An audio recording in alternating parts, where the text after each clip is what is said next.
తెలంగాణ రాష్ట్ర ప్రజలందరికీ అదేవిధంగా భారతదేశంలో ప్రజలందరికీ కూడా సామాజిక ఉద్యమ వందనాలు ప్రకటిస్తుంది. ఇవాళ తాడో పేడో తేల్చుకున్నటువంటి పరిస్థితుల్లో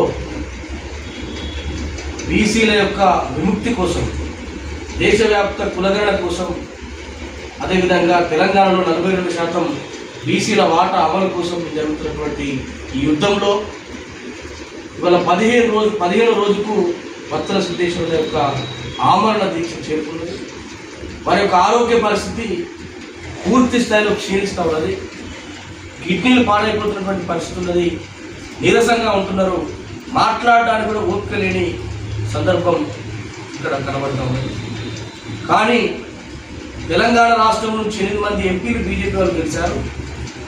వారి నుంచి కానీ కేంద్ర ప్రభుత్వం నుంచి కానీ ఎలాంటి స్పందన లేకపోవడం నిజంగా వారికి బీసీల మీద చిత్తశుద్ధి ఎంత ఉందో కనబడుతుందని మనం అర్థం చేసుకోవచ్చు. మేమైతే బీజేపీ కేంద్ర పార్టీ కార్యాలయానికి పోయి జేపీ నడ్డా గారికి, ఆర్ఎస్ఎస్ చీఫ్కు, అదేవిధంగా ఓబీసీ జాతీయ బీజేపీ అధ్యక్షునికి, మిగతా పార్టీలందరికీ కూడా కలిసినాం. ఇది న్యాయమైన డిమాండ్, కులగణన జరగాల్సిందని చెప్పేసి అన్ని పార్టీలు మద్దతిస్తున్నటువంటి క్రమంలో ఎన్డీఏ కూటమిలోనూ మద్దతిస్తున్నటువంటి పరిస్థితుల్లో కేవలం బీజేపీ మాత్రమే దీని విషయంలో వారి స్పష్టతను తెలపడం లేదు. దాని మీద నిరసనగా జరుగుతున్నటువంటి ఈ దీక్ష ఇవాళ 15 రోజులు జరుగుతున్నది. ఆరోగ్యం పూర్తి క్షీణిస్తూ ఉన్నది. మేము అడుగుతా ఉన్నాం, తెలంగాణ రాష్ట్రంలో ఉన్నటువంటి ప్రజలైతే చూస్తూ ఉన్నారు, దీనికి వచ్చినట్టు భారతదేశంలో ఉన్నటువంటి మేధావులంతా చూస్తున్నారు. సార్ ఇక్కడ అడ్వకేట్ జేఆర్సీ నుంచి వచ్చారు, యూపీ నుంచి, మధ్యప్రదేశ్ నుంచి చాలా మంది మాకు మద్దతు తెలుపుతున్నారు. నిన్నైతే దాదాపుగా అస్సాం నుంచి కూడా వచ్చారు. నిన్నైతే దాదాపుగా ఒక 70 మంది వరకు ఇక్కడికి వచ్చి వివిధ రాష్ట్రాల నుంచి, పంజాబ్ నుంచి, జమ్మూ కాశ్మీర్ నుంచి, అదేవిధంగా కర్ణాటక నుంచి, కేరళ నుంచి ఇక్కడికి వచ్చి మా నారాయణ గారి నాయకత్వంలో వచ్చి సంఘీభావం తెలిపిపోయారు. ఇవాళ ఈ ఉద్యమం ఇంతింత పెరుగుతూ దేశవ్యాప్తంగా కులగణన సాధించేటువంటి డిమాండ్ కోసం మేము ప్రయత్నం సాగిస్తాం. కానీ ఒక పక్క బాధకరమైన విషయం ఏంటంటే అన్న యొక్క ఆరోగ్యం క్షీణిస్తూ ఉన్నది.